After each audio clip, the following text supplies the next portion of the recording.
Good morning, everybody. This right here is the 281 built by Cajun. We got some testing to do with it today and looking around on it. The oil is, originally it was leaking oil out of the chain tensioner right here because someone, it may have been me, I definitely don't think that it was, but someone put the bar on there and then tried to tighten down the clutch cover. They tried to tighten down the clutch cover without this chain tensioner being in the hole. If you do that, then you're going to take this chain tensioner and you're going to shove it through your case, right? People do that, not a lot, but it happens. Look at that. I have an actual thing for that. I am so proud right now. So proud. Watch this. We're going to fix that shit immediately.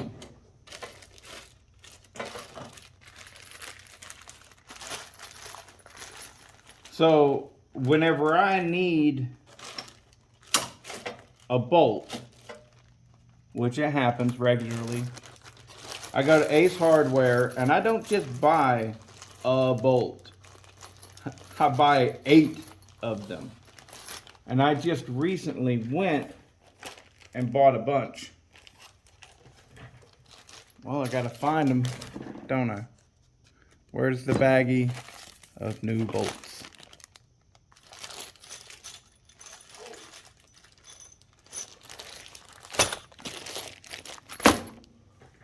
Dang it. Not in there.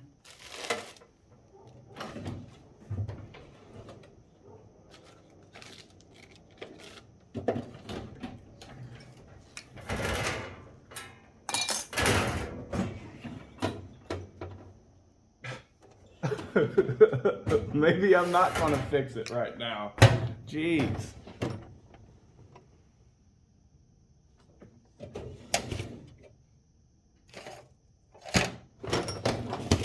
I'm going to pause this camera because I am going to find it. Found it.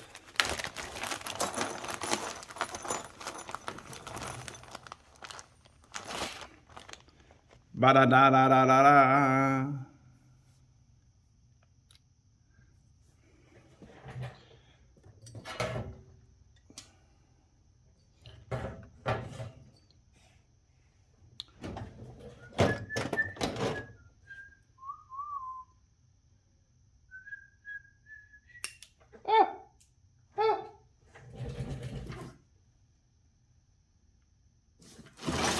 Dang it, what's my luck today? Come on.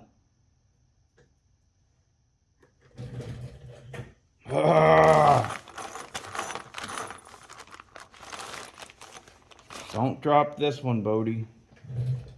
Your viewers are getting impatient with you.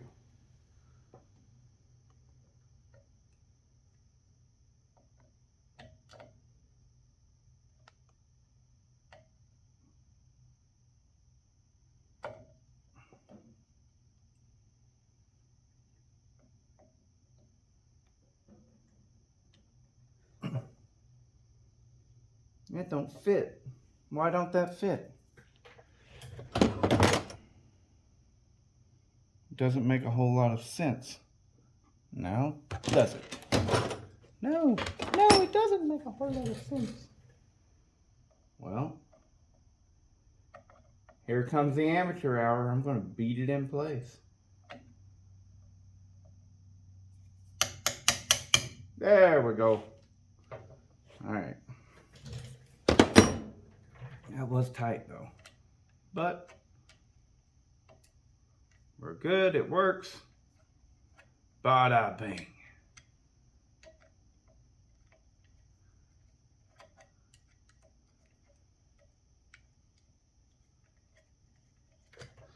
All right, so whoop.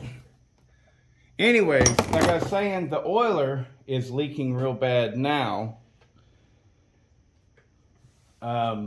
It's clearly, you can see it coming from here. So maybe I'll order a gasket or something. I don't know, but that's not what this is about. This is about taking a look at the saw. The compression is a real problem with this saw. It's not so much if the only thing that I do is run it for get-togethers, because it's fun to see everybody look like a jackass trying to pull it. It is. I mean, I look like a jackass trying to pull it sometimes. But I've learned, straight up, I put this thing right in my crotch, put that handle in my crotch, and smooth pulls.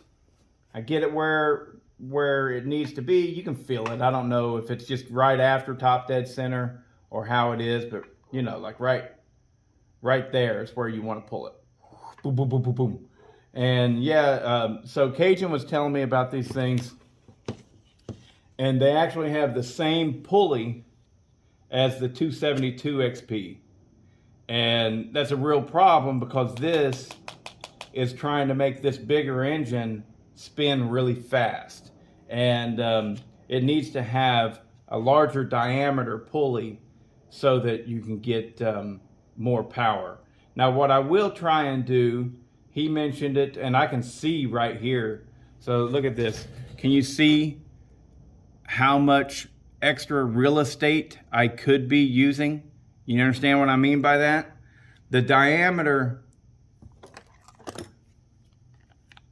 of the rope in regards to the diameter of the pulley, I need to have that rope come all the way out to the edge of that pulley.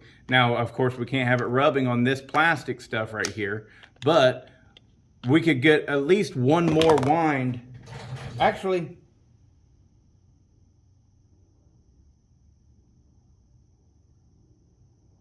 no, it's the other way around. It's the other way around. I might want to remove some rope, and I can do that real quick and easy. I can remove one of the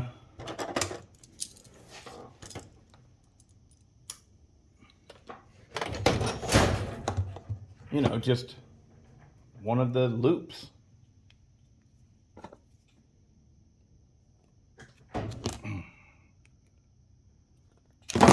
Watch it. God, you're such a kook, Bodie. All right.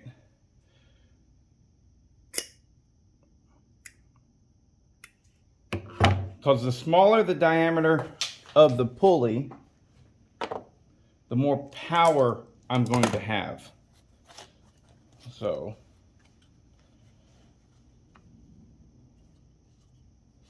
need to be careful here. I want you to see, so we'll do that. Gonna hold this pulley in place, get my rope out, and I'm literally going to remove one round. And all right.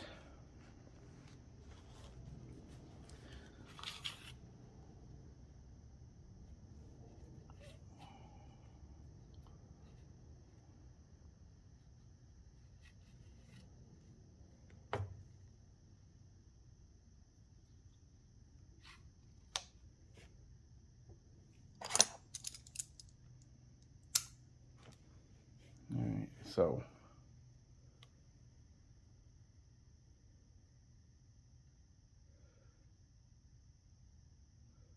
we're going to try that much. We will see. Better double knot it because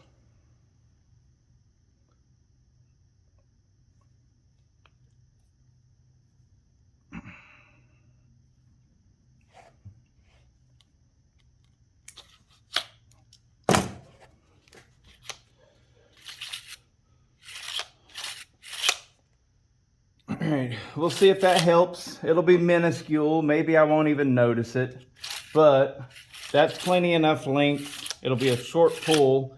I can't do a long pull on this saw anyways, so that should work fine. Oh! No, I'm not ready for that yet. Somebody sent me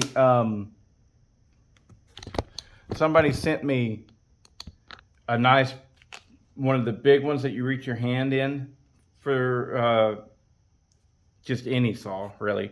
But I was thinking I was going to put it on this one, but honestly, I don't know if it's strong enough. This one right here, I might end up ripping it off.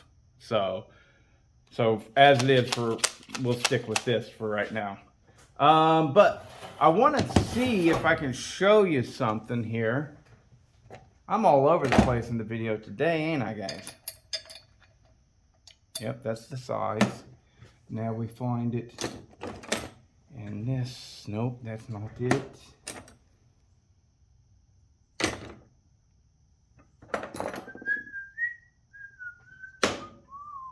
How y'all doing? Huh? How you doing? Me? I'm doing good. Oh. All right, I'm going to remove the bolt here just because. I'm hoping that I can show y'all something.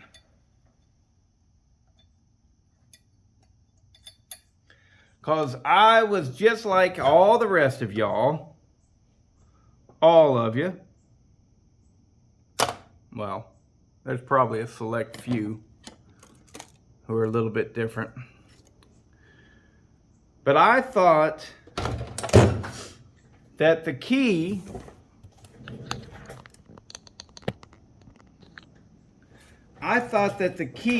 for your flywheel is what held it in place. But with this saw, can I slide? Yep. Look at that, I can feel it go to the back side.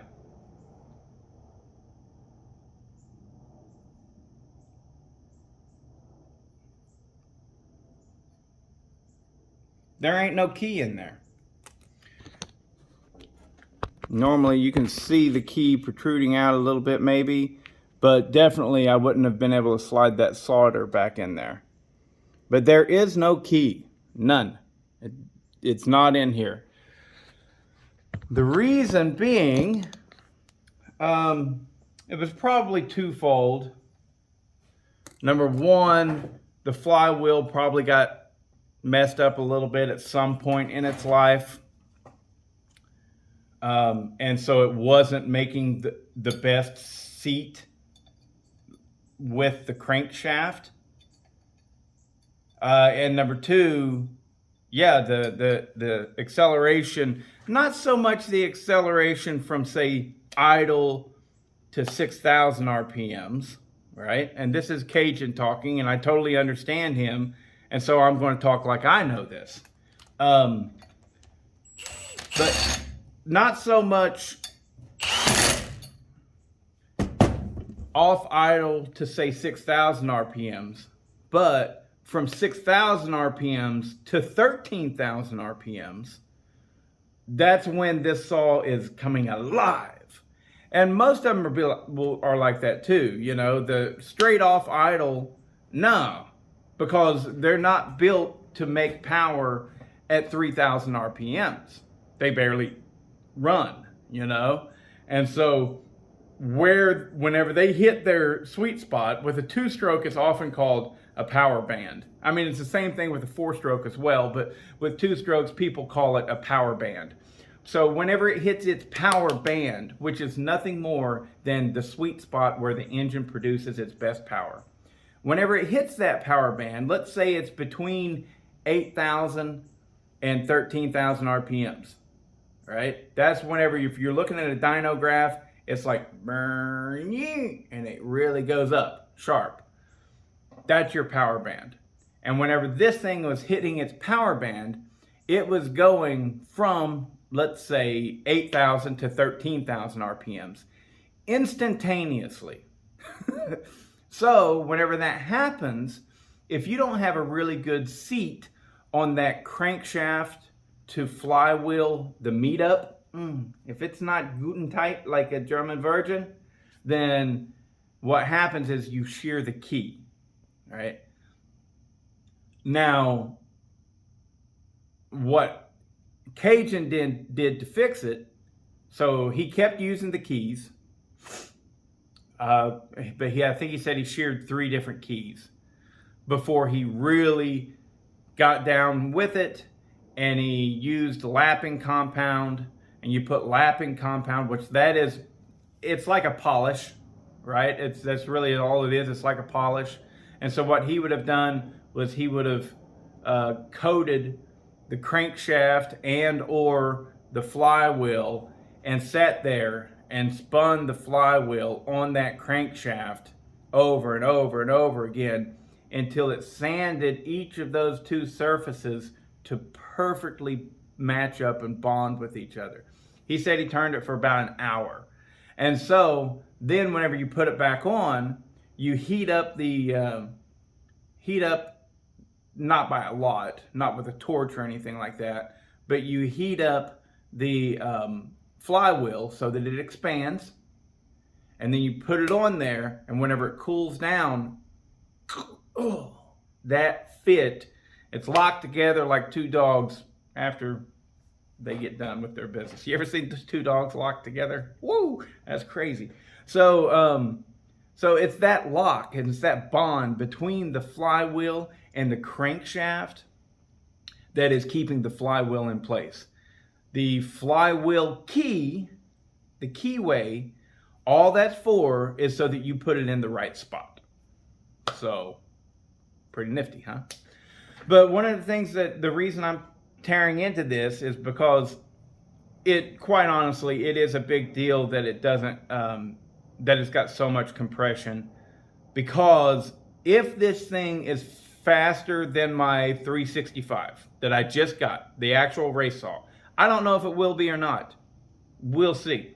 But if it is faster, then of course I'll want to run this in the actual 5 cubic inch class, right? Makes sense, right? Well, if that's the case, then they do cold starts where you're picking that thing up off the ground. You're starting it while it's on the ground and picking it up and going at it. And so it's just a no, it's a non-starter. You can't do that with this saw. I can't. I would have to pick it up off the ground, put the handle in my crotch, and by that time, everyone else is already through the wood.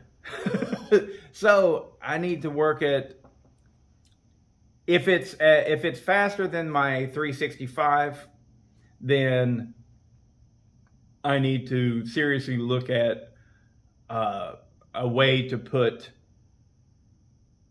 a decompression valve, a compression release in it. And I just talked with Pat this morning, and he says that the 181 cylinders did not have a provision for the decompression valve, but the 281 cylinders did. And, it's a boss is what they call it, well, I can show you.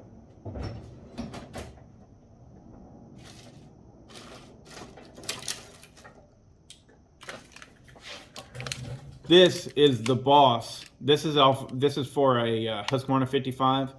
This is the boss for a compression release. And if this 281 had come without a compression release, then it would still have the boss, it just wouldn't be threaded and stuff. So all I'd have to do is drill and tap it. But turns out, no boss,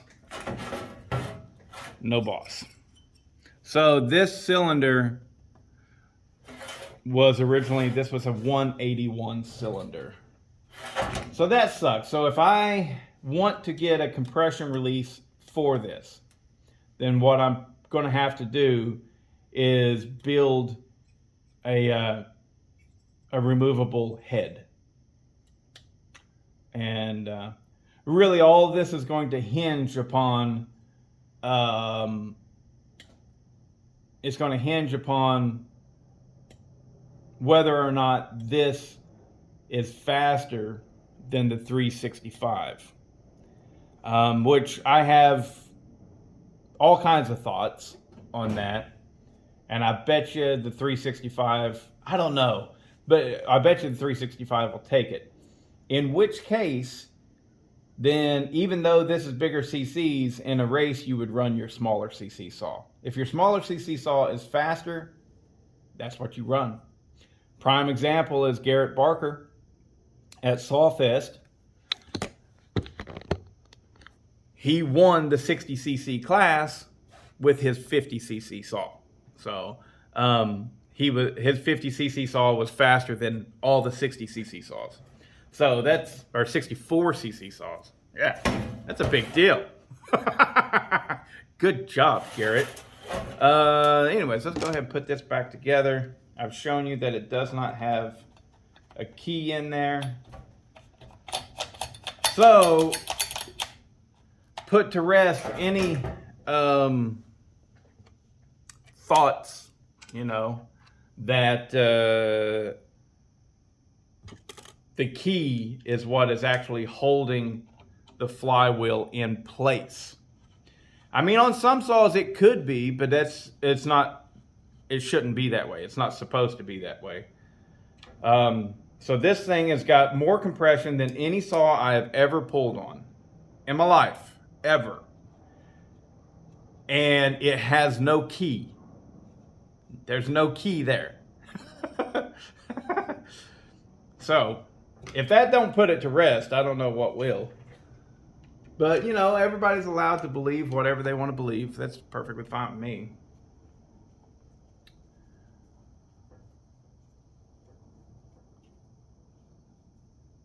You can tell me I have toes growing out my nose.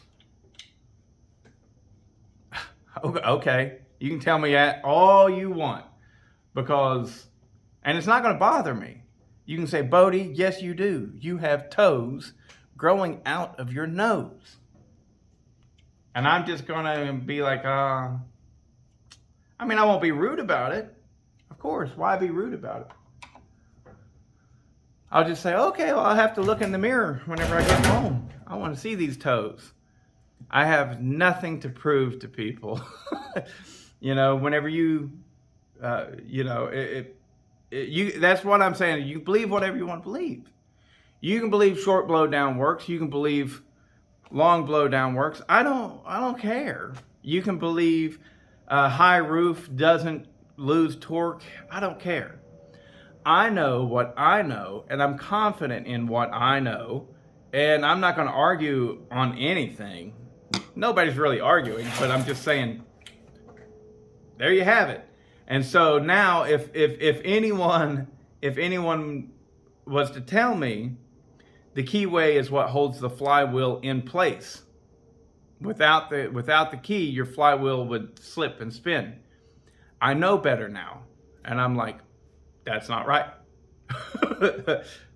Nope, because that thing, yes, it's got so much compression, and the flywheel is staying right where it needs to be. I won't deny that the flywheel, I'm sure, would add an amount of safety. Sure, of course it would. Of course it would. But the only reason it doesn't have a key in there now is because he ran out of them. He kept shearing them. But then he's like, what the heck? And I think he got a hold of Sean Carr. I think that's his name. He's a real good builder, knows a lot of stuff. But, and Sean was just like, lap that or whatever and put it back on there. Don't even use the key. And so he didn't use the key. And we have a saw that's holding time just fine, even with all that crazy, crazy compression. So that's it for this video. I am going to go ahead and, I don't know what I'll do first, but I definitely want to run this with the 36-inch bar. I'll run the 20-inch bar first because it's already set up with an 8-pin sprocket. And with the 8-pin sprocket, I'll run the 20-inch bar and then take the 8-pin sprocket and swap it for a 7-pin sprocket, put a 36-inch bar on it, and see how it does in the wood. Now, I mean, this saw was not built to be a torque saw, so we don't know what to expect exactly. If it's going to cut like a Banshee with that 36-inch bar in that big wood, or if it's going to just bog out.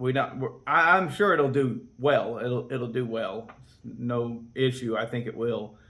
But we don't know for sure. So only one way to find out. We're going to do it.